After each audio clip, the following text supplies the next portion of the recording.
And in the meantime, Moroccan military personnel have been providing psychological support and physical treatment for quake survivors at a field hospital in Asni.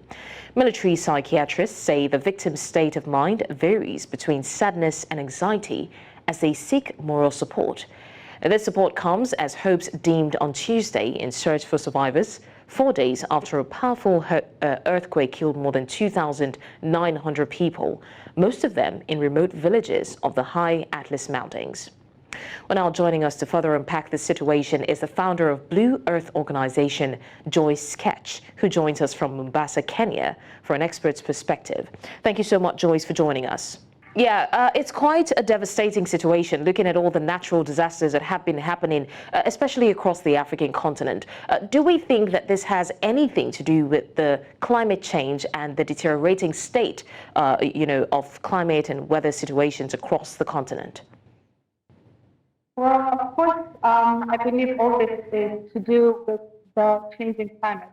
I think the Earth ecosystem has been changing for quite a while now. And right now is when we are seeing the impact slowly coming into force.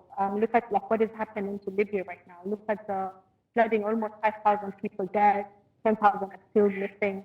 And look at what is happening in Morocco right now with the earthquakes that have killed millions of people. I come from Kenya, and in the Horn of Africa, from Somalia and all that. This year we we experienced the worst drought in the last 40 years. So all these are signs that we are at a place where we are experiencing really the worst impacts of climate change, and this is exactly why we need to act right now. We need to take climate actions and not just continuously talk about the climate crisis. We are already feeling the impact, especially the African countries such as ours. We're already feeling the impact of climate change and what is happening to Libya, what is happening to Morocco, what is happening in East Africa, here in the Horn of Africa, and most parts of the world, the global south, is an evidence that climate change is actually real.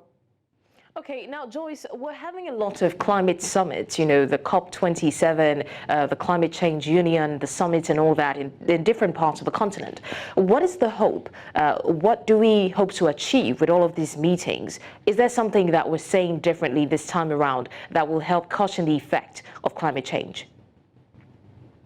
Honestly, let me give you, I am in Kenya, so obviously I attended the African Climate Summit. And there was a lot of talk.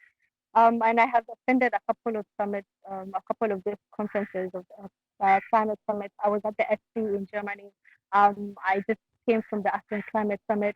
I think enough has been said. We have been talking. We are talking about climate adaptation. We're talking about finances that should be put to help people cope with, the effects of climate change, such as what is happening to Libya, such as drought. We're talking about finances, we're talking about adaptation, we're talking about mitigation. All these are good talks, and we already have everything that needs to be put in place. But what we need is the rapid action because people are dying. So when we go to these conversations, of course, it is always the continuous conversations, but we're not taking real tangible actions. What we are calling on right now as young people and the continent of Africa, we are talking about real actions that our leaders need to take. No more empty summits that we're just going to talk about. This is what we're happening. This is what we're going to put into place. We want to actually see them happening and being put into place. Okay, Joyce, how effective would you say that the international bodies have been, with contributing and trying to find solution to the effects of climate change on the African continent? I think we're not, as a young person or as a person from Africa, as I said, we have, there are, like for example, the climate that, or situations that, or talk or agreements such as what our president is to say, such as putting finances on climate, putting mitigation into the agenda. But I feel like even in Africa, we still need to, we have so many structures or so many cases that our country has talked about, like for example, structures to mitigate climate change, to help communities that are being affected by climate change adapt to that. But we're not seeing enough action being taken, even with African countries and African leaders.